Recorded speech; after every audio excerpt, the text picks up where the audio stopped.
आज हम बेटा पढ़ने वाले हैं दो छोटे छोटे से चैप्टर जिसका नाम है टीडीएस और टीसीएस। ठीक है, ध्यान से। सेम टॉपिक अपन ने डीटी में भी पढ़ा था, बट आज जो हम टीडीएस एंड टीसीएस का टॉपिक पढ़ रहे हैं ये आईडीटी का है। डीटी की तरह बड़ा नहीं है बेटा, एकदम छोटा सा टॉपिक है ये। टीडीएस का सेक्शन है 51 और टीसीएस का सेक्शन है 52 और दोनों सेक्शन किसका है? सीजीएसटी का। दोनों सेक्शन किसका है बेटा?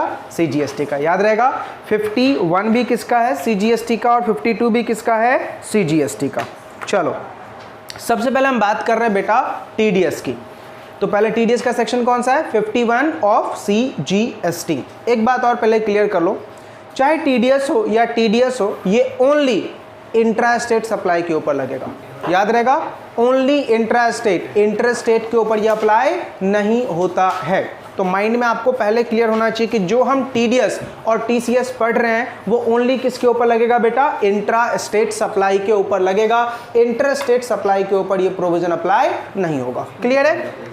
चलिए बात करते हैं सेक्शन नंबर 51 की। ध्यान से देखो 51 का हेडिंग क्या लिखा है मैंने। Not with standing anything contrary contain in this act. इसका मतलब क्या बताओ? क्या बताया था? जिस भी सेक्शन के आगे नॉट विद स्टैंडिंग लिखा होता है वो नॉन ऑब्स्टेन क्लॉज से शुरू होता है, मतलब सिर्फ उसकी सुननी है, बाकी किसी और की नहीं सुननी है। तो क्या बोल रहा है? जीएसटी में कहीं भी कुछ भी लिखा हो सब भूल जाओ। जीएसटी में कहीं भी कुछ भी लिखा हो सब भूल जाओ। क्या बोल रहा है? Not with standing anything contain in this act the government में मैंडेट, गवर्नमेंट ने मैंडेटरी कर रखा है किसके लिए? अ डिपार्टमेंट और एस्टेब्लिशमेंट ऑफ सेंट्रल गवर्नमेंट और स्टेट गवर्नमेंट। किसको बेटा मैंडेटरी कर रखा है? डिपार्टमेंट और एस्टेब्लिशमेंट ऑफ सेंट्रल गवर्नमेंट और state government, local authority, governmental agencies और सच पर्सन और कैटेगरी ऑफ पर्सन एज में B notified by the government. और उसका नाम क्या रखा उन्होंने यहाँ पे? डिडक्टर। क्या नाम रखा है यहाँ पे? डिडक्टर। याद करो जब हमने इनकम टैक्स का वाला टीडीएस पढ़ा था तो वहां पे भी दो लोग पढ़े थे। टीडीएस में दो लोग होते हैं, डिडक्टर और डिडक्टी, जिसको हम नाम दिया था पेयर और पेई। ठीक है, जो पेमेंट करता है उसको हम डिडक्टर बोलते हैं और जिसको पेमेंट किया जाता है यानी उसका टीडीएस कटेगा तो उसको हम क्या बोलते हैं? डिडक्टी या पेई। तो ऐसे यहाँ पे भी क्या बोल रहा है कि सर यहाँ पे हमने कुछ लोगों को ऑथराइज किया है एज अ डिडक्टर, मतलब वो टीडीएस काटेगा। ठीक है, कौन कौन है डिडक्टर? रट्टा मारो। डिपार्टमेंट और एस्टेब्लिशमेंट किसका? या तो सेंट्रल का या तो स्टेट का, लोकल अथॉरिटी, गवर्नमेंटल एजेंसी और कोई भी ऐसा पर्सन जिसको ऑथराइज किया गया उसको हमने नाम क्या दिया है? डिडक्टर। बोलो डिडक्टर कौन कौन होंगे? डिपार्टमेंट और एस्टेब्लिशमेंट, या तो सेंट्रल का या तो स्टेट का, लोकल अथॉरिटी, गवर्नमेंट एजेंसी और सच अदर पर्सन जिसको कैटेगराइज किया गया। अब सुनने पे ध्यान देना। गवर्नमेंट अपन को कोई सर्विस दे रहा है तो हम उनको क्या करेंगे? पेमेंट करेंगे, करेंगे ना। तो जब हम उनको पेमेंट करेंगे वो हमें हमसे क्या काट लेंगे? टीडीएस। अच्छा, गवर्नमेंट सर्विस दे रहा है या हम गवर्नमेंट को सर्विस दे रहे हैं? हम गवर्नमेंट को सर्विस देंगे तो बताओ टैक्सेबल होगा या नहीं होगा? याद करो शेड्यूल नंबर 3, गवर्नमेंट हमें कोई सर्विस दे रहा है, नथिंग इज टैक्सेबल। लेकिन हमने था ना बाय और टू होगा तो टैक्सेबल होगा। तो हम गवर्नमेंट को क्या दे रहे हैं? सर्विस दे रहे हैं। तो गवर्नमेंट हमें क्या करेगा? पेमेंट करेगा। पेमेंट करने टाइम में वो क्या काट लेगा? टीडीएस। समझ में आया? कौन काटेगा? गवर्नमेंट काट लेगा। क्या काट लेगा? टीडीएस। यानी जिसको भी डिडक्टर बोला, यहाँ पे गवर्नमेंट मत बोलो, क्या बोलो? डिडक्टर। डिडक्टर को जब भी हम पेमेंट करेंगे तो क्या काट लेगा? वो टीडीएस। ऐसा होगा। या डिडक्टर जब हमें पेमेंट करेगा तो वो क्या काट लेगा? टीडीएस। जब डिडक्टर हमें पेमेंट करेगा तो क्या काट लेगा? वो टीडीएस। मैंने मान लो लोकल अथॉरिटी को कोई सर्विस दी तो मुझे पेमेंट करेगा तो क्या काट के पेमेंट करेगा? टीडीएस। ठीक है। अच्छा, टीडीएस का रेट कितना है बेटा? 2%, 1% सीजीएसटी, 1% एसजीएसटी। नोट्स में चेंज करो, नोट्स में रेट लिखा होगा 1% का, उसको चेंज करो।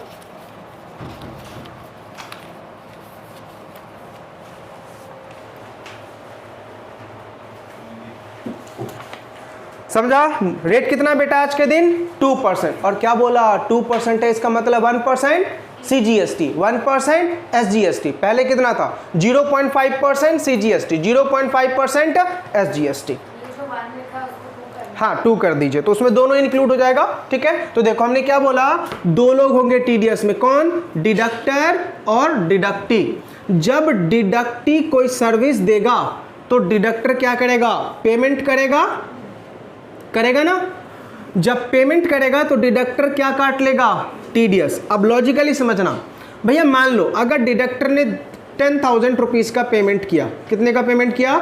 10,000 रुपये का पेमेंट किया, तो डिडक्टर क्या काट लेगा? टीडीएस। मुझे बताओ टैक्स किसके पॉकेट से गया? डिडक्टी के पॉकेट से। तो आईटीसी कौन लेके जाएगा? डिडक्टी। लेकिन डिडक्टी के पास कोई सबूत है कि उसने टैक्स पे किया है? हम इस पूरे चैप्टर में यही ढूंढेंगे कि सर डिडक्टी को आईटीसी मिलेगा या नहीं मिलेगा, कब मिलेगा, टीडीएस कब कटेगा, यही सारी चीज़ें इसमें पढ़नी है। ठीक है, ओनली 6 पॉइंट में ये चैप्टर खत्म है। ओनली 6 से 7 पॉइंट पढ़ेंगे, चैप्टर खत्म हो जाएगा। समझ में आ गया? पहले ये डायग्राम समझा। डिडक्टर क्या कर रहा है? पेमेंट। किसको कर रहा है? तो क्या काट लेगा वो? टीडीएस। किस रेट से काटेगा? 2%। मतलब 1% क्या होगा? सीजीएसटी, 1% क्या होगा? एसजीएसटी। क्या टीडीएस इंटरस्टेट सप्लाई के ऊपर लगेगा? कौन से सप्लाई के ऊपर लगेगा? इंट्रा के ऊपर लगेगा। ठीक है, हाँ डिडक्टर काटेगा। किसका काटेगा? हाँ डिडक्टर वो होता है जो पे कर रहा है, जो रिसीव कर रहा है। तो डिडक्टर टीडीएस काटेगा, हाँ लेस करके ही देगा। जैसे फॉर एग्जांपल यहाँ पे कितना पेमेंट कर रहा है? 10,000, तो 10,000 का 2% कितना हो जाएगा? 200 कट कर देगा और उसको पेमेंट कितना करेगा? 9,800। अब ये क्या बोलेगा कि सर मैंने 200 रुपये का टैक्स दे के आया ना, तो मुझे आईटीसी चाहिए उस 200 रुपये का।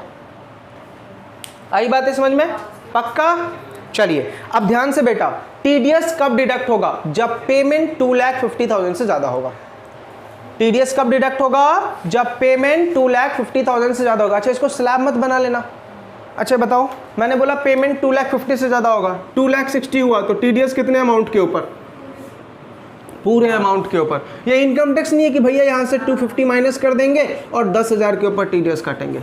इंटायर 260 के ऊपर क्या कट जाएगा? टीडीएस। अच्छा 2,49,000 है तो नहीं कटेगा। अच्छा 2,00,000 एग्जैक्ट 50 है तो नहीं कटेगा। अच्छा 2,50,001 है तो कटेगा।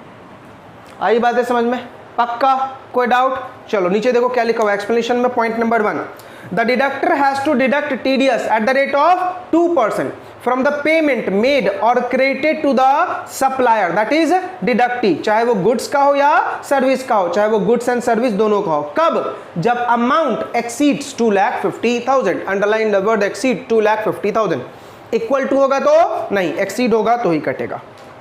क्लियर है? अच्छा नोट नंबर 2 देखो क्या, अच्छा उसका पैराग्राफ 2 देखो क्या लिखा है। For the purpose of deducting of tax specified above, the value of supply shall be taken as the amount excluding the CGST, SGST। कहने का मतलब क्या भैया, ये जो 2,50,000 का जो पेमेंट है ना, इसमें टैक्स इंक्लूड नहीं करना है। देखो अगर मान लो आपके एग्जाम में ऐसे आया, ध्यान से, एग्जाम में तुम्हें क्वेश्चन ऐसे दे रखा है कि मान लो मिस्टर ए जो है वो पेमेंट कर रहा है मिस्टर बी को। ठीक है, मिस्टर ए क्या कर रहा है? पेमेंट। तो जल्दी बताओ डिडक्टर कौन, डिडक्टी कौन? डिडक्टर मिस्टर ए है और डिडक्टी मिस्टर बी है। ये डिडक्टर हो गया और ये डिडक्टी हो गया। पेमेंट किया 3 लाख रुपीस का। ठीक है, और आपके क्वेश्चन में ये लिखा हुआ है कि उसने जो 3 लाख पेमेंट किया है उसमें 10,000 जीएसटी भी इंक्लूड है। तो क्या करना पड़ेगा? टीडीएस कौन से अमाउंट के ऊपर कटेगा? 3 लाख माइनस 10,000, ये कितना आ गया? 2,90,000। तो टीडीएस किसके ऊपर कटेगा? 2,90,000 के ऊपर। इतनी बातें समझ में आई? अच्छा अगर ऐसे दे रखा क्वेश्चन में तो कि भैया 3 लाख का पेमेंट किया है इंक्लूडिंग 10% जीएसटी, अब क्या करोगे? कैसे निकालोगे? 3 लाख का पेमेंट है, 10% का क्या है? जीएसटी। इसका मतलब ये जो अमाउंट है ये 110% है। अरे ये बातें समझ में? तो हमारा क्या आ जाएगा? देखो ऐसे कैलकुलेट करोगे तो किसका अमाउंट आ जाएगा? जीएसटी का। अब उसको अमाउंट को यहां से लेस करना पड़ेगा। समझ में आ रहा? और फिर जो अमाउंट आएगा उसके ऊपर जीएसटी। ठीक है, लेकिन अगर तुम ऐसे करोगे 10 की जगह ऊपर क्या लिख दो? 100 डिवाइडेड बाय 110, तो सीधा वैल्यू निकल के आ जाएगी। फिर तुम्हें माइनस करने की जरूरत नहीं पड़ेगी। 2 तरीका है निकालने का, या तो 100 डिवाइड बाय 110 करो। अच्छा 110 क्यों किया सर? 100 मैंने क्या बोला? ये 110% है ना, तो 10% का रेट। अच्छा 12 होता तो कितना करता है 112, 13 होता तो 113। समझा, याद रहेगा पक्का। तो देखिए हमने अभी तक 3 बातें सीखी। हमने क्या सीखा कि 2,50,000 का जो पेमेंट है वो एक्सक्लूडिंग टैक्स होना चाहिए। 2,50,000 का जो पेमेंट है वो क्या होना चाहिए, एक्सक्लूडिंग टैक्स। याद करो इससे पहले अपन ने एक लेक्चर लिया था ई-वे बिल वाला, उसमें एक्सक्लूडिंग था या इंक्लूडिंग था? 50,000 की वैल्यू इंक्लूडिंग था ना, कि जीएसटी वगैरह सब इंक्लूड करके 50,000 की वैल्यू देखनी। यहाँ पे क्या बोल रहा है, एक्सक्लूडिंग लेना है। याद रहेगा। चलो पॉइंट नंबर 3 देखो क्या लिखा है, no deductor shall be made if the location of supplier, no deduction shall be made if the location of supplier and the place of supply in a state or UT which is different from the state, और as the case में भी यही मैंने बताया कि भैया interstate supply के ऊपर no TDS TCS, no TDS. TCS लगेगा नहीं लगेगा बाद में देखेंगे, ठीक है। लिख लो वहां पे अपनी लैंग्वेज में, सेकेंड जो मैंने डॉट पढ़ा है उस वहां पे लिख लो no TDS in case of interstate supply. वो मैंने बहुत बड़ा सेंटेंस लिखा, आप उसको और सिंपल बना दो। No TDS in case of inter state supply, no TDS in case of inter state supply. चलो अब हम पूरी कहानी बेटा बोर्ड पे देखेंगे कैसे टीडीएस, फिर मैं रीड करके समझा दूंगा। एक पर्सन का नाम लेते हैं बेटा मिस्टर ए और एक पर्सन है मिस्टर बी। ये पेमेंट कर रहा है 9 लाख रुपीस का। बताओ मिस्टर ए क्या कहलाएगा, डिडक्टर, और मिस्टर बी क्या कहलाएगा, डिडक्टी। ठीक है, बताओ टीडीएस कौन काटेगा, मिस्टर ए। चलिए 9 लाख हम मान के चल रहे हैं, एक्सक्लूडिंग टैक्स है, तो 9 लाख का कितना टीडीएस काटेगा वो 2%, यानी 18,000 क्या हो गया बेटा टीडीएस। ठीक है, इसमें 2 बातें हो गई, CGST कितना 9,000, SGST कितना 9,000। करेक्ट है, ध्यान सुनना। ये टीडीएस कब काटा, मान लो ये सप्लाई किया गया है वो 1 मार्च 2022 को सप्लाई किया गया है। कब सप्लाई किया गया, 1 मार्च 2022 को। पता है लॉ मेकर क्या बोल रहा है, जिस मंथ में आर्टिकल सप्लाई की गई है, यानी जिस मंथ में सप्लाई हुआ है, टीडीएस उसके नेक्स्ट मंथ में 10 तारीख को गवर्नमेंट के अकाउंट में जमा हो जाना चाहिए। समझा। तो टीडीएस तुमने कब काटा, मार्च के महीने में। अच्छा डेट मत देखना, मार्च में तुमने 15 मार्च को काट, 20 मार्च को काट, जब भी तुमने काटा टीडीएस उसके नेक्स्ट मंथ, उसके नेक्स्ट मंथ, नेक्स्ट मंथ के कब बेटा 10 तारीख को, यानी 10 अप्रैल को पैसा कहां चला जाएगा, गवर्नमेंट के अकाउंट में। क्लियर है, यहां तक कोई दिक्कत। अच्छा एक बात बताओ, टीडीएस किसने काटा, मिस्टर ए ने, और पैसा किसके अकाउंट में जमा करवा दिया अगले महीने की 10 तारीख को, गवर्नमेंट के अकाउंट में। क्या मिस्टर बी के पास सबूत है कि भैया तूने मेरा टीडीएस काटा है, नहीं ना। तो बेटा मिस्टर ए को एक सबूत इशू करना पड़ेगा, मतलब मिस्टर ए क्या इशू करेगा, एक फॉर्म इशू करेगा, टीडीएस का चालान इशू करेगा कि भैया मैंने तेरा टीडीएस काटा है। कौन सा फॉर्म, GSTR-7A, क्या इशू करेगा, GSTR-7A। किसको इशू करेगा, डिडक्टी को। कितने दिन में, विद इन 5 डेज। 5 डेज कहां से काउंट करना है, व्हेन अमाउंट क्रेडिटेड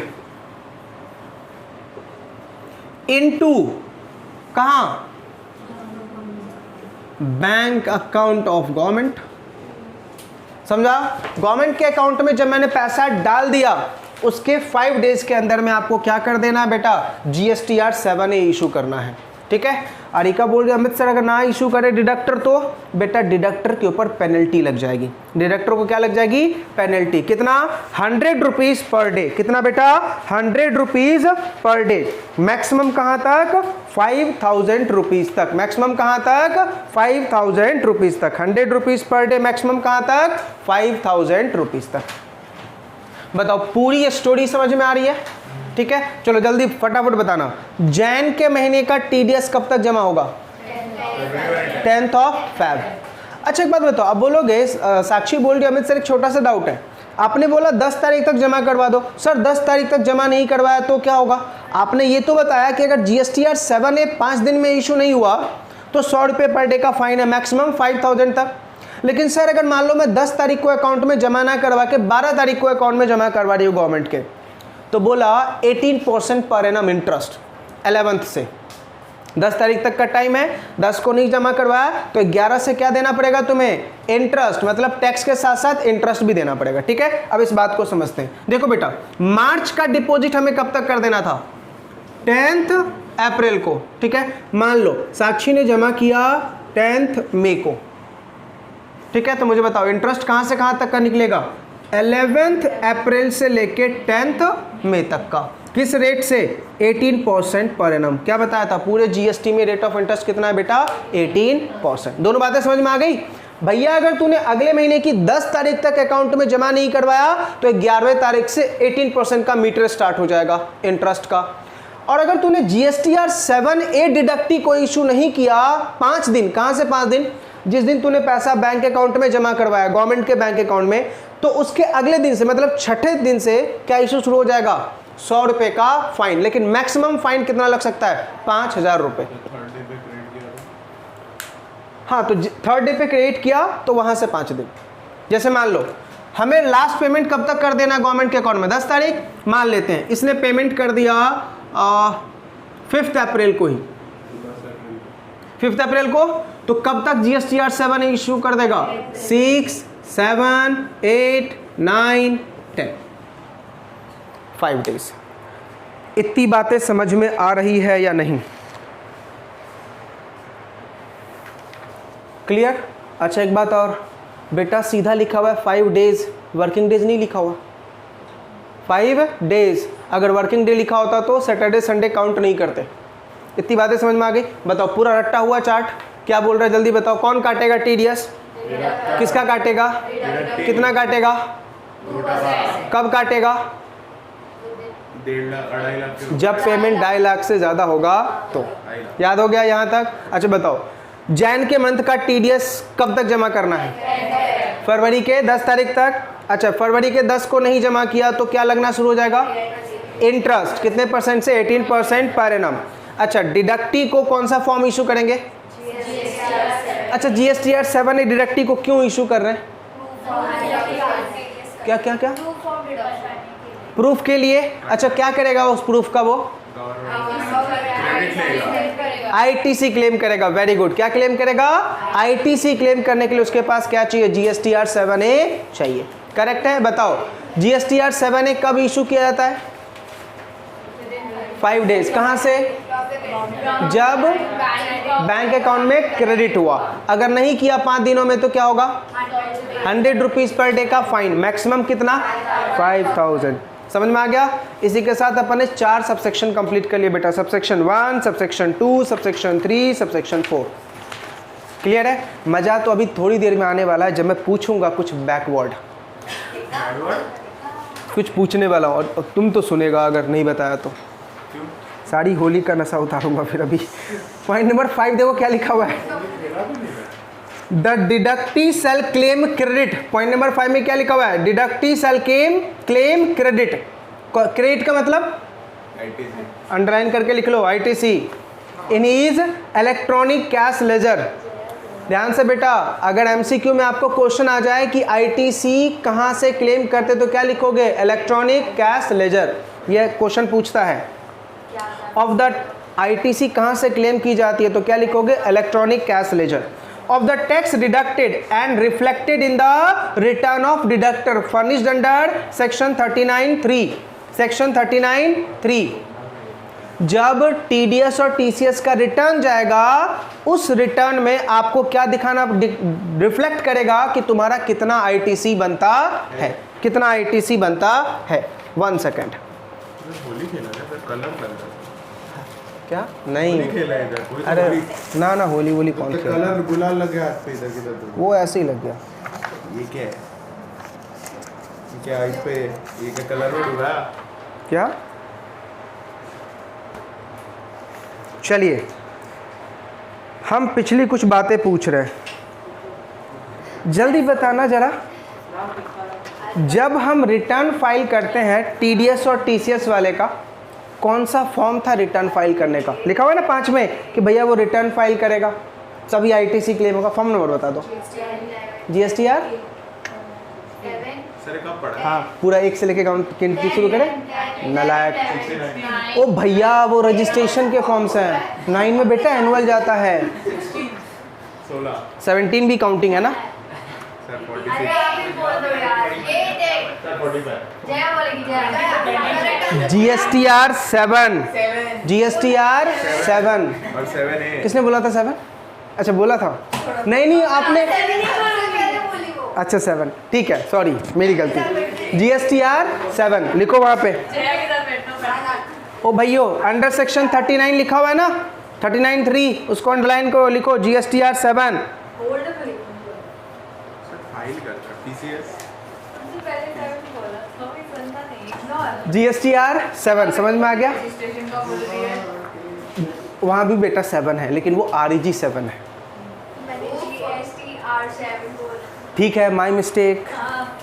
चलो पॉइंट नंबर 5 समझ में आ गया। पॉइंट नंबर 5 क्या बोल रहा है भाई? अपन को क्या भेजना है? जीएसटीआर 7 में हमारा रिफ्लेक्ट करेगा आईटीसी। अच्छा पॉइंट नंबर 6 देखो क्या लिखा है। If any deductor fail to pay the government the amount deducted as tax under section 51। वो बेटा वो 5191 नहीं है, वो ब्रैकेट है। 9 जो है ना वो ब्रैकेट है, 51 सबसेक्शन 1 है। He shall pay interest, underline करो वर्ड इंटरेस्ट और वहां पे लिखो at the rate of 18%। Okay pay interest लिखा हुआ है ना, he shall pay interest in accordance with the provision of section 50 subsection 1 in addition to the amount of tax. किस रेट से इंटरेस्ट पे करेगा? 18% से। आगे the determination of amount in default under this section shall be made in a manner of 73 and 74। बेटा 73 74 executive level पे नहीं होता, final level पे 73 और 74 पढ़ना पड़ता है। ठीक है, तो एग्जीक्यूटिव लेवल पे 73 और 74 जानने की जरूरत नहीं। पता है क्या होता है? मैलाफाइड इंटेंशन से तुमने टैक्स नहीं पे किया। एक होता है गलती से नहीं पे किया, इसको बोलते हैं bonafide intention.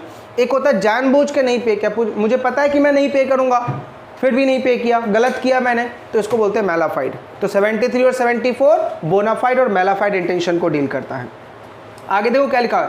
The refund to the deductor to the deductee arising on account of excess और erroneous deduction shall deal with in accordance with the section number 54। ज़्यादा अगर तुमने टैक्स दे दिया तो आपको रिफंड मिल जाएगा, कम दे दिया तो आपसे मंगवा लिया जाएगा विथ इंटरेस्ट। याद रहेगा? चलो बस इतना ही है बेटा, खत्म हो गया है सेक्शन। पूरी कहानी जल्दी बताओ फटाफट। टीडीएस कौन काटेगा? अभी बताओ गवर्नमेंट ने डिडक्टर किसको किसको ऑथराइज किया है? एस्टेब्लिशमेंट और डिपार्टमेंट किसका? सेंट्रल और स्टेट का, लोकल अथॉरिटी और गवर्नमेंट एजेंसीज और सच अदर पर्सन। ये कौन कहलाएगा? डिडक्टर। क्या काटेगा ये? टीडीएस। किस रेट से काटेगा? 2% से। क्या इंटरेस्टेड सप्लाई के ऊपर टीडीएस लगेगा? सिर्फ इंटरेस्टेड। पेमेंट कितने से ज़्यादा होना चाहिए? 2,50,000 से ज़्यादा। क्या उसमें टैक्स इंक्लूड होगा? नहीं, एक्सक्लूडिंग टैक्स। ठीक है, टीडीएस जब काटेगा, जिसमें किसी भी मंथ का टीडीएस अगले महीने की कौन सी तारीख को जमा करोगे? 10th को। ठीक है, जीएसटीआर 7A कब तक इशू करना है? With in 5 days. कहाँ से 5 डेज? जब क्रेडिट हुआ। अच्छा बताओ, जब जीएसटीआर 7A नहीं इशू करोगे 5 डेज में तो फाइन कितना है? Correct, 5,000 whichever is less. Max to max 5,000 तक जाएगा। अच्छा, अगर तुमने पे नहीं किया टैक्स टाइम पे 10 तारीख तक तो इंटरेस्ट कितना? 18%। अच्छा, आईटीसी कॉल लेके जाएगा डिडक्टी, कहाँ दिखेगा आईटीसी? उसके इलेक्ट्रॉनिक कैश लेजर में। कौन सा फॉर्म फाइल करता है रिटर्न के लिए? वो जीएसटीआर 7। कोई दिक्कत? खत्म, इतना ही था। पक्का? चलिए क्वेश्चन दे रहा हूँ, फटाफट से मुझे बस इंटरेस्ट निकाल के बता दो। ठीक है, इतना तो उम्मीद रखता हूँ आपसे।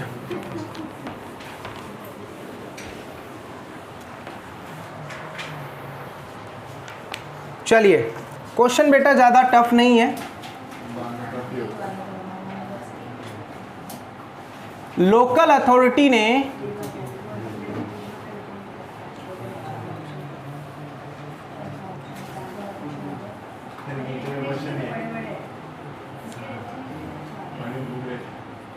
$12,80,000 का पेमेंट किया, लोकल अथॉरिटी ने 12,80,000 का क्या किया है बेटा, पेमेंट, इंक्लूडिंग 10%, 18% का जीएसटी, इंक्लूडिंग 18% का जीएसटी। यानी ये 12,80,000 में क्या है बेटा, 18% जीएसटी इंक्लूड है। कब पेमेंट किया है, तो पेमेंट का डेट लिखते हैं बेटा 12 जैन 2022, ठीक है। और टीडीएस का अमाउंट इन्होंने जमा करवाया 17 मार्च 2022। आपको क्या क्या फाइंड करना है, वैल्यू ऑफ सप्लाई आपको फाइंड करना है, और क्या सप्लाई फाइंड करना है, टीडीएस आपको फाइंड आउट करना है, और इंटरेस्ट आपको फाइंड आउट करना है। बताओ 12,80,000 आपका पूरा है सप्लाई का वैल्यू, ठीक है, इंक्लूड 18% का जीएसटी। हमने टीडीएस इस दिन डिडक्ट किया, ठीक है, और जमा कर रहे कब, 17 मार्च 2022 को। आपको तीन चीज पता करनी है, वैल्यू ऑफ सप्लाई, टीडीएस और इंटरेस्ट। कैसे निकालोगे, पहले वैल्यू ऑफ सप्लाई क्या करोगे, 12,80,000 मल्टीप्लाइड बाय 18 डिवाइडेड बाय 118। जल्दी बताओ कितना अमाउंट आया, कैलकुलेट करो। 108 कैलसी नहीं आया, 10 लाख। अरे नहीं, इंटरेस्ट का अमाउंट बताओ ना तुम। नहीं यार, 18 divided by 118, 12,80,000 multiplied by 18 divided by 118, 1,95,254। ये मेरा क्या आ गया बेटा, जीएसटी का अमाउंट आ गया। तो वैल्यू ऑफ सप्लाई निकालने के लिए हमें क्या करना पड़ेगा, 12,80,000 में से लेस कर देंगे 1,95,254। कितना अमाउंट आ गया, 746। पहला आंसर हमारा आ गया वैल्यू ऑफ सप्लाई, ठीक है। सेकंड क्वेश्चन आपको क्या निकालने को बोला है, टीडीएस। तो कैसे निकालोगे, टीडीएस इक्वल टू 10,84,746 का 2%, 21,695 आ गया। चलिए अब क्या बोल रहा है आपको, इंटरेस्ट निकालने को, ठीक है। मुझे बताओ टीडीएस डिडक्ट कब हुआ, 17 नहीं 12 जैन को। टीडीएस डिडक्ट कब हुआ बेटा, 12 जैन को। तो हमारा ड्यू डेट क्या था, जल्दी बताओ, 10 Feb 2022, क्योंकि जैन के महीने का टीडीएस कब तक जमा होगा, 10 Feb तक, ठीक है। हमारा डीले बताओ, डीले कितना हो गया, 11 Feb 2022 से लेके 17 मार्च 2022। हमने एक्चुअल पेमेंट यहाँ पे किया ना, ठीक है। जल्दी बताओ नंबर ऑफ डेज कितने हो गए, 36। अरे 28 दिन रहता है फैब का हो गया आपका सर, लीप ईयर नहीं है 12, सर, 17 के 17 34 क्या, हाँ 34 डेज, ठीक ना, 34 डेज हो गया। अब बताओ तुम्हारा अमाउंट कितना था, multiplied by 18% multiplied by 34 days कितना आ गया, 364। अब आपको गवर्नमेंट को टोटल अमाउंट कितना पे करना है, 21,695 प्लस 364 कितना आ गया,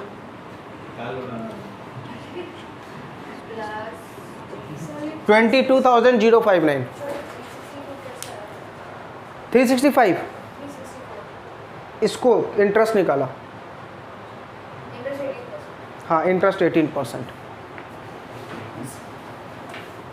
कोई दिक्कत आया समझ में सबको। तो ऐसे क्वेश्चंस आएंगे बेटा आपको एग्जाम में, इंटरेस्ट निकालने का, पेनल्टी निकालने का, बस। मेरे को तो नहीं आया। पेनल्टी तो वही GSTR 7A फाइल नहीं करेगा टाइम पे तो 100 रुपये, अरे 100 रुपया per day, maximum 5,000, max to max, उससे ज़्यादा नहीं। तो अगर 50 दिन डिफॉल्ट करेंगे तो 50 तो 5,000 रहेगा। 50 इनके आगे नहीं होगा। अच्छा मेरे नोट्स में जो क्वेश्चन दे रखा है ना बेटा, अच्छा सुनो, मेरे नोट्स में जो क्वेश्चन दे रखा है ना, वो पता है 1% पे निकाला गया है, 1% पे। आपको निकालना किस पे है? 2% लिखा पे। भी कर रहा है 2,25,000 लिखा है, 2,50,000 यहाँ से एक्सीड।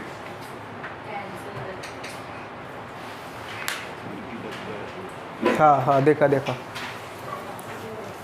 कोई दिक्कत? इजी था एकदम।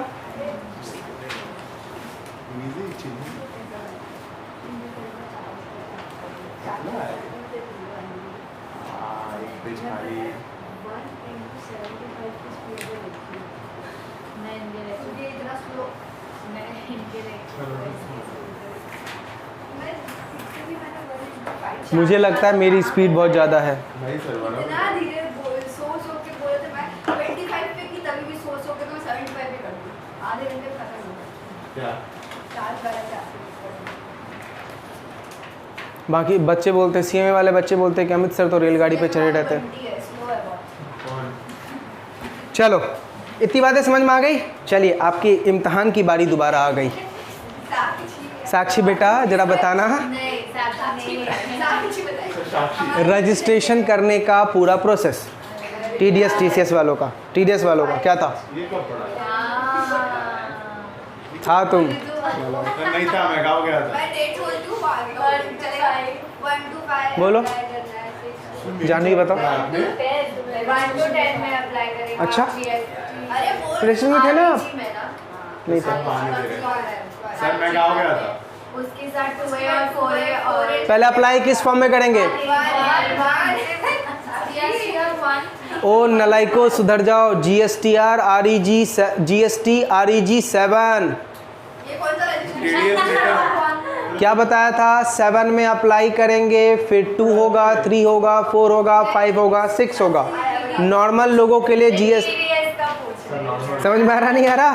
टीडीएस वालों का कैसे अप्लाई करोगे? 7 में फॉर्म याद रखो, 7 में अप्लाई करेंगे, 2 में एक्नॉलेजमेंट आएगा, 3 में डॉक्यूमेंटेशन डिमांड करेंगे, 4 में हमें डॉक्यूमेंटेशन देना है, 5 में फिर कंफर्मेशन आ जाएगा और 6 में रजिस्ट्रेशन ग्रांट हो जाएगा और 8 में कैंसिलेशन।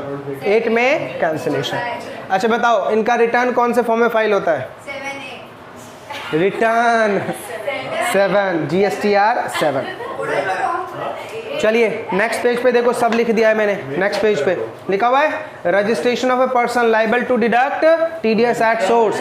किस में अप्लाई करेंगे? GST REG 07। फिर क्या होगा? 2 3 4 5 6 में इनको रजिस्ट्रेशन क्या हो जाएगा? ग्रांट हो जाएगा। कितने दिनों में? नीचे लिखा हुआ है 3 वर्किंग डेज ऑफ सबमिशन। और 8 में क्या होता है बेटा? कैंसिलेशन। करेक्ट है? नीचे देखो फॉर्म नंबर लिखा हुआ है, कौन से फॉर्म में रिटर्न फाइल करेंगे? GSTR 7। और कौन से फॉर्म में वो इशू किया जाता है? Proof GSTR 7A। आ रही है बातें समझ में? अच्छा फाइनल रिटर्न किस में फाइल करेंगे? इनका फाइनल रिटर्न टीडीएस और टीसीएस वालों का फाइनल रिटर्न किस में जाता है? नहीं लिखा ना? लिख लो GSTR 9B। फाइनल रिटर्न किस में जाएगा? एनुअल वाला जो रिटर्न है किस में जाएगा? GSTR 9B। 9 में नॉर्मल लोग, 9A में सेक्शन 10 वाले, 9B में TDS वाले और 9C में ऑडिट रिपोर्ट। यस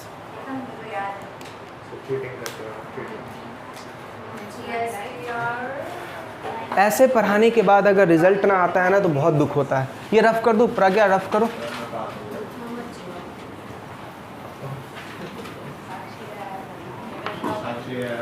इसी के साथ हमारा बेटा TDS नाम का चैप्टर खत्म। Thank you sir. चलिए लास्ट टाइम, बस लास्ट टाइम, TDS कौन काटेगा?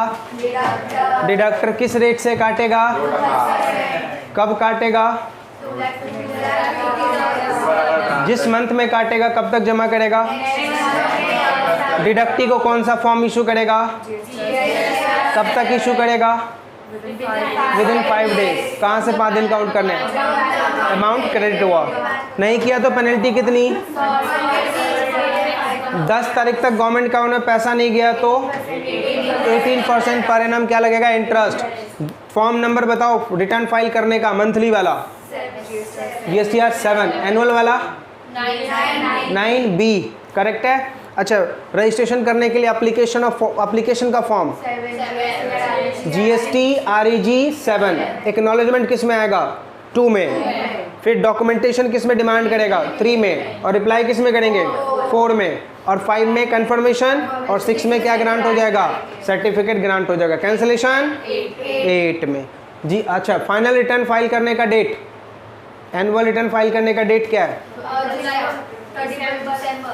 31 दिसंबर, फाइनेंशियल ईयर खत्म होने के 31 दिसंबर। क्लियर, पक्का। अगली क्लास मतलब थर्सडे को, अब दिल मत तोड़ना, थर्सडे को फिर पूछूंगा, देखता हूँ किसको कितना याद है। चलें आगे, चलिए TDS हमारा खत्म, अभी पढ़ेंगे बेटा TCS, ठीक है। T हटा दो, हम अभी CS पढ़ने वाले हैं, ठीक है।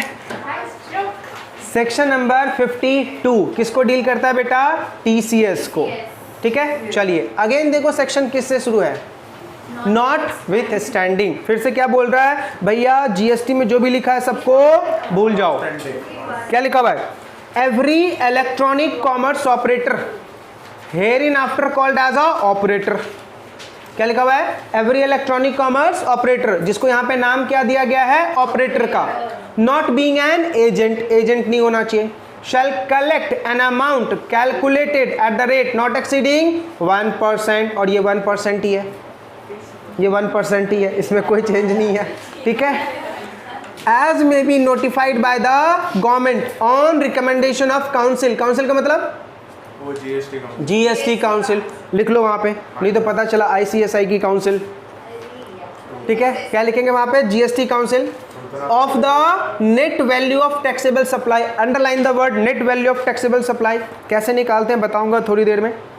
Made through it by other supplier where the consideration with respect to the such supply is to be collected by the operator, collected by the operator. चलो कोई बच्चा, कोई हीरा बस मुझे नीचे वाली लाइन की 2 लाइन की मतलब समझा दे। Net value of taxable supply made through it by other supplier where the consideration with respect to the such supply is to be collected by the operator।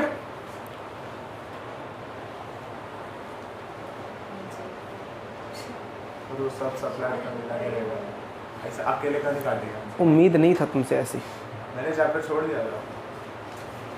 Line का मतलब समझाओ ना बस, English, sir English only English, नहीं आता English, रट्टा मार के बात सुन ले।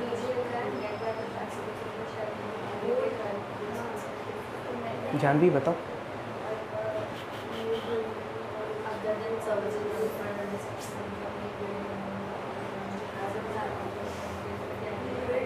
देखो इसको देखो, ये तो पहले ही सरेंडर नालायक, और उसको देखो गूगल चलो अब हमारी निगाहों से पढ़िए उसको, अब भावनाओं को देखिए क्या लिखा हुआ है। Of the net value of taxable supply made through it by other supplier. चलो एकदम बहुत ही सिंपल एग्जांपल देता हूँ बेटा, अपना फ्लिपकार्ट, ठीक है।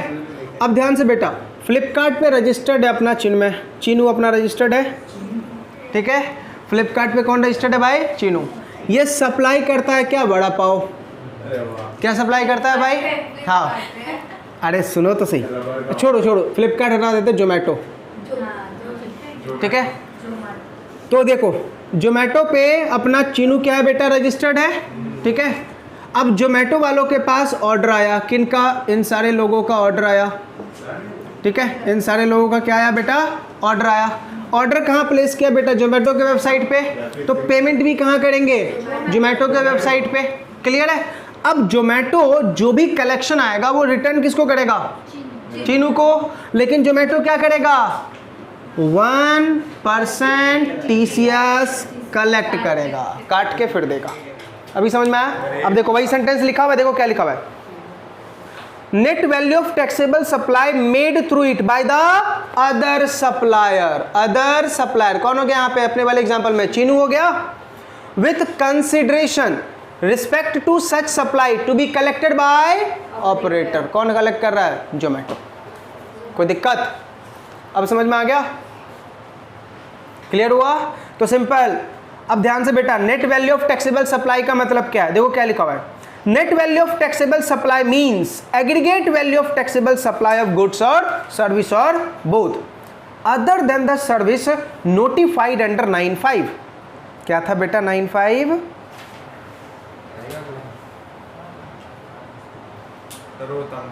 बताओ बताओ बताओ। जया को आ रहा है, आ रहा है। जानवी कुछ याद आ रहा? पहले वाला, इंटर वाला। तुम आज क्या क्या खा के आए हो तुम? MP MLA किधर से आ गया? बोलो किधर?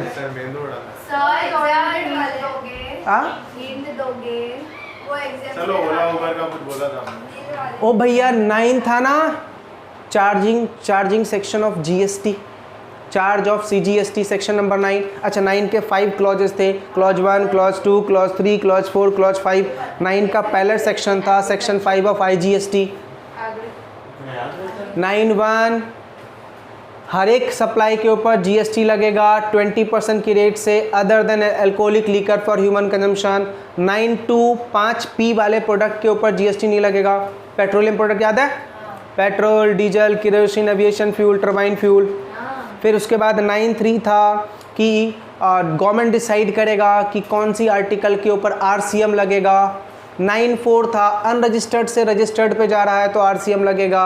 और 9(5) में ये लिखा हुआ था specified service of electronic commerce operator. 9(5) को छोड़ के, मतलब वहाँ इलेक्ट्रॉनिक कॉमर्स ऑपरेटर है लेकिन फॉर स्पेसिफाइड सर्विस उनको हटा दो। उनको छोड़ के जितने भी इलेक्ट्रॉनिक ऑपरेटर हैं उनकी बात कर रहा हूँ। 9(5) वाले जो लोग 9(5) में आते हैं वो यहाँ पे TCS नहीं काटेंगे, उनको वो 9(5) में टैक्स लेना है। Specified service provided by ECO।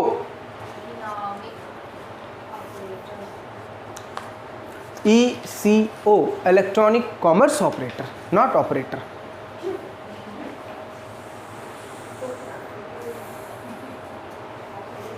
अच्छा ध्यान से आगे देखो क्या लिखा हुआ है, made during any month by all registered person through the operator reduced by the aggregate value of taxable supply return to the supplier during the said month. चलो ध्यान से सुनो, चिन्मय जो है, मान लो अभी बेटा मार्च के महीने में चिन्मय ने टोटल 10 लाख बड़ा पाव सप्लाई किए, लेकिन इन 10 लाख में से 1 लाख बड़ा पाव वापस आ गए थे। खराब दिया था भाई, ठीक है। तो क्या करेंगे हम, 10 लाख में से 1 लाख माइनस कर देंगे, यानी कंसिडरेशन किसके ऊपर जाएगा, 9 लाख के ऊपर, ठीक है। तो जो आर्टिकल रिटर्न आ गई उसके ऊपर TCS नहीं लेना है, याद रहेगा? पक्का? कोई डाउट? क्लियर हुआ? अरे इतनी बातें समझ में आ गई? पाव बड़ा होता है। भावना बोल दिया, गलत है। चलो तो पहले पॉइंट से हमें क्या समझ में आया कि अगर आप इलेक्ट्रॉनिक कॉमर्स ऑपरेटर के थ्रू या गुड्स का सप्लाई करते हैं या सर्विस का सप्लाई करते हैं, क्या कटेगा, TCS। लेकिन 9(5) वाला सप्लाई नहीं होना चाहिए। और सप्लाई में वैल्यू कैसे निकालेंगे, टोटल सप्लाई माइनस रिटर्न। अब जो वैल्यू आएगा उसके ऊपर कितना TCS कटेगा, 1%। कौन काटेगा, इलेक्ट्रॉनिक कॉमर्स ऑपरेटर, याद रहेगा। चलिए पॉइंट नंबर 2 देखो क्या लिखा है, the power to collect the amount under subsection 1 shall be without prejudice to the any other mode of recovery from the operator. किसी भी मोड में आप रिकवर कर सकते हैं, क्लियर है।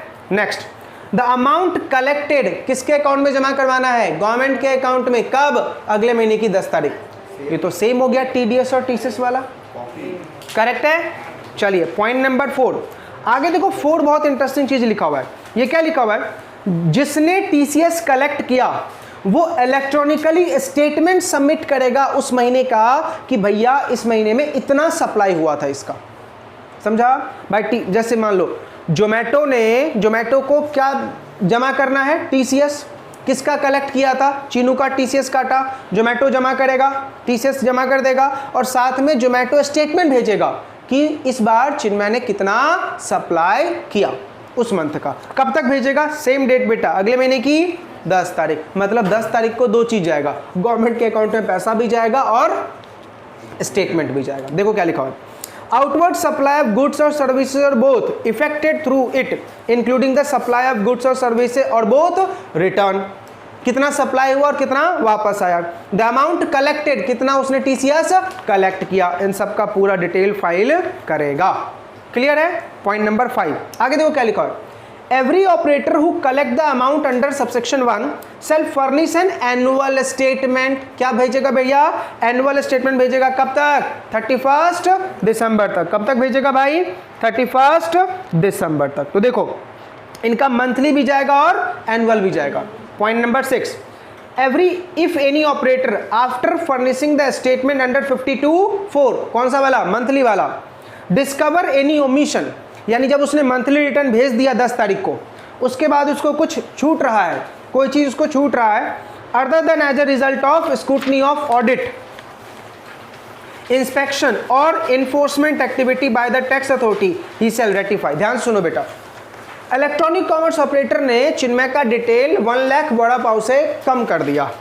बाद में उनको 10 तारीख के बाद रियलाइज हुआ, तो क्या बोल रहे, अपनी गलती खुद कबूल कर लो और हमें भेज दो। लेकिन अगर तुम्हारी गलती हमें पता चली और हम आ गए तो गलत होगा तुम्हारे साथ। तुम्हें अपनी गलती रियलाइज हुई, अपना रिटर्न दोबारा से क्या कर दो बेटा, भेज दो। लिखा हुआ है, he shall ratify the such omission or incorrect particulars in the statement to be furnished for the month during which such omission or incorrect particular। ध्यान से सुनो, सुनना, जनवरी के महीने का डिटेल बताओ इलेक्ट्रॉनिक कॉमर्स ऑपरेटर कब भेजेगा? फरवरी में। अच्छा, फरवरी 10 तारीख को उसने भेज दिया, टीसीएस भी जमा करवा दिया, स्टेटमेंट भी भेज दिया, लेकिन 15 तारीख को उसको रियलाइज हुआ कि भाई मैंने कुछ मिसिंग कर दी है। अब जल्दी बताओ, 10 तारीख तो गया, अब उस महीने में 10 तो दोबारा नहीं आएगा, कब भेजेगा? किस महीने में उसको रियलाइज हुआ? फरवरी में ना। अब फरवरी का रिटर्न कब जाएगा? मार्च में। तो क्या करेंगे, मार्च के रिटर्न में ये करेक्शन हम कर देंगे। अब कुछ बातें याद आ रही रिटर्न वाले चैप्टर का, जो हमने टेबल पढ़ा था, उसमें क्या लिखा था? अमेंडमेंट। याद आ रही कुछ बातें धुंधली सी? क्लियर है? अच्छा, टाइम लिमिट फॉर रेक्टिफिकेशन कब होगा? मतलब जल्दी बताओ, टाइम लिमिट फॉर रेक्टिफिकेशन पढ़ाया था रिटर्न वाले में। सितंबर का रिटर्न कब फाइल होता है? 20 अक्टूबर को, और 31 दिसंबर, विच एवर इज अर्लियर। हमेशा याद रखना, गवर्नमेंट के साथ कभी भी रेक्टिफिकेशन की बात करेंगे, कौन सा डेट? 20 अक्टूबर और 31 दिसंबर, विच एवर इज अर्लियर। याद रहेगा। ओ एग्जाम में सिर्फ ये ऐसे मत लिख के आना 20 अक्टूबर, डिपार्टमेंट का ईगो हर्ट हो जाता है। नेक्स्ट आ जाओ, point number 7, the supplier who had supplied the goods or services or both through the operator shall claim credit। कहां पे क्लेम करेगा credit? Again electronic cash laser. ठीक है? अच्छा बताओ, इनका रिटर्न किस में जाएगा? GSTR 8 लिख लो, IT GSTR 8 में जाएगा इनका रिटर्न। पॉइंट नंबर 7 बेटा, GSTR 8 में इनका मंथली रिटर्न जाता है। ठीक है? आगे, the details of supplier furnished by the every operator shall be matched with the corresponding details of outward supply furnished by the TDS और TCS वाले लोग। मुझे बताओ, अभी किसने सबमिट किया था? इलेक्ट्रॉनिक कॉमर्स ऑपरेटर ने। अब कौन सबमिट करेगा? जो रजिस्टर्ड है वहां पे सप्लायर। दोनों के डिटेल मैच किए जाएंगे, उसके बेसिस पे क्या मिलेगा? ITC। आगे देखो क्या लिखा है, where the details of outward supply furnished by the operator do not match with the corresponding details furnished by the supplier, the discrepancy shall be communicated both the party। Clear है? आगे point number 10, the amount in respect of which any discrepancy is communicated under section 52(9) which is not reflected in the supplier in his valid return or the operator in his statement for the month in which discrepancy is communicated shall be added to the output tax liability। मान लो जनवरी के महीने का data तेरा match नहीं किया, तो क्या कर देगा डिपार्टमेंट? भैया ITC उतना ही देगा जितने का मैच करेगा, और जो ITC तुमने ले लिया है ऑलरेडी उसको क्या कर देगा? तुम्हारा आउटपुट टैक्स में ऐड कर देगा। कौन से महीने के आउटपुट टैक्स में? जिस मंथ में डिस्क्रिपेंसी पाई गई। कब पाई गई? जनवरी में, तो जनवरी के मंथ में वो क्या कर देगा? ऐड कर देगा। समझा? आगे, The concerned supplier in whose output tax liability any amount has been added shall pay the tax payable. उसको क्या करना पड़ेगा बेटा, उस अमाउंट को पे करना पड़ेगा, और जब वो पे कर देगा तो क्या ले लेगा, ITC क्लेम कर लेगा. Any authority not below the rank of deputy commissioner में सर्व अ नोटिस. ध्यान से बेटा, अगर आपका कोई रिटर्न पेंडिंग है या आपने कोई रिटर्न नहीं भेजा, स्टेटमेंट नहीं भेजा, तो नोटिस कौन भेज सकता है आपको, कमिश्नर. डिप्टी कमिश्नर से नीचे के रैंक वाला बंदा नहीं भेज सकता. कौन भेज सकता है, डिप्टी कमिश्नर आपको नोटिस भेज सकता है और आपको बोलेगा कि सर अपना रिटर्न आप फर्नेस कीजिए. चलो इस पूरे बात को हम समाप्त करते हैं, एकदम ऐसे ही याद रखना.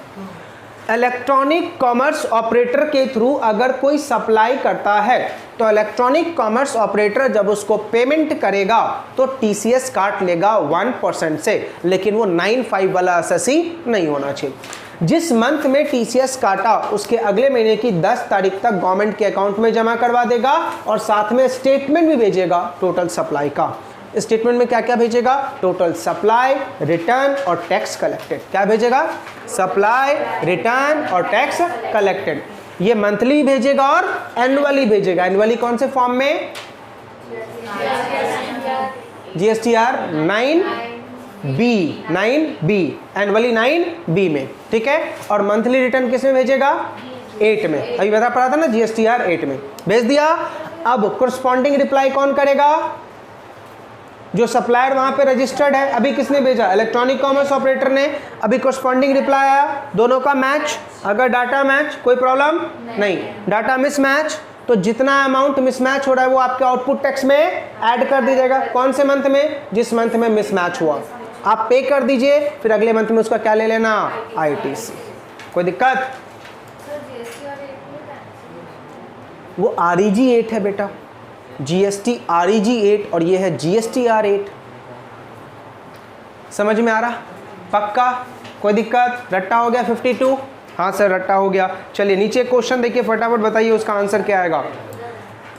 उसी पेज पे XYZ लिमिटेड कंपनी ने 25 लाख का बेटा आर्टिकल सप्लाई किया है इलेक्ट्रॉनिक कॉमर्स ऑपरेटर के थ्रू, जिसमें से 2,50,000 का आर्टिकल रिटर्न आ गया. बताओ इफेक्टिव सप्लाई कितना, 25 लाख माइनस 2,50,000 यानी 22,50,000. उसके ऊपर TCS कितना, 1%. ठीक है. अच्छा बताओ 10 तारीख तक तूने जमा नहीं किया तो क्या होगा,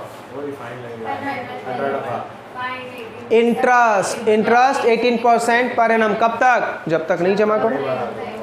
बोलोगे अमित सर यहाँ पे इलेक्ट्रॉनिक कॉमर्स ऑपरेटर ने जो TCS काटा तो सर उसका सबूत कहाँ दिया सप्लायर को, वो हुआ ना मिसमैच, सबूत कहाँ दिया, सबूत दिया नहीं दिया ना. दुख है ना इस बात का.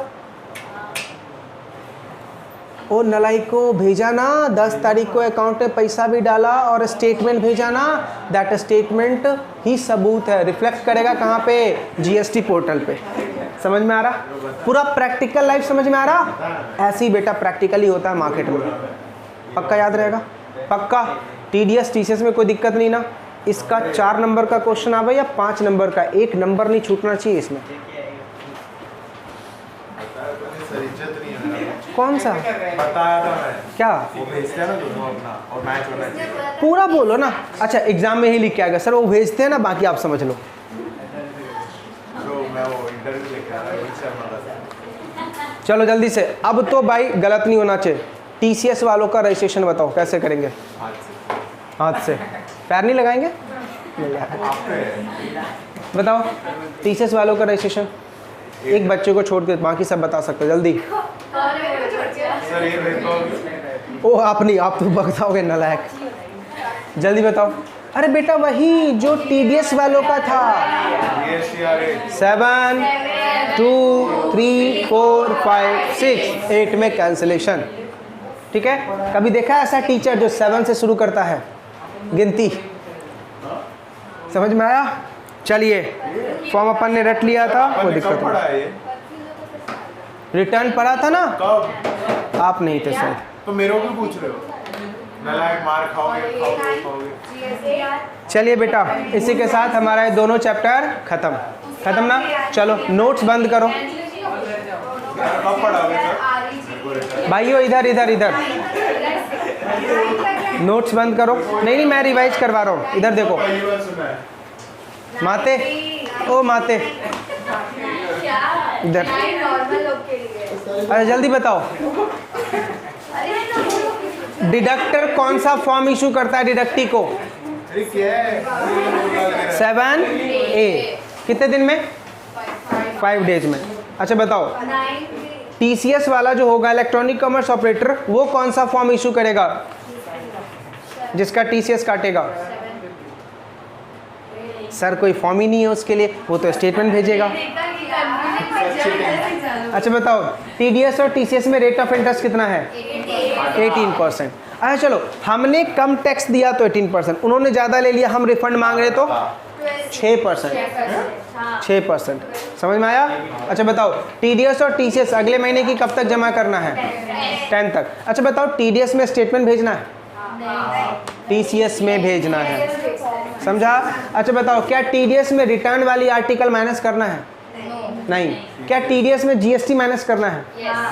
क्या TCS में रिटर्न वाली आर्टिकल माइनस करना है? TCS का रेट कितना है? TCS का रेट 1% और TDS का मतलब कॉम्बिनेशन बताओ दोनों, 1% CGST 1% SGST, और वहाँ पे 0.5 CGST 0.5 SGST। अच्छा बताओ, TDS का ITC कौन लेगा?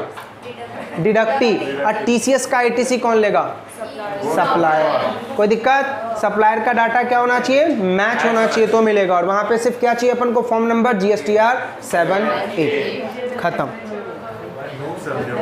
ये चैप्टर बेटा खत्म।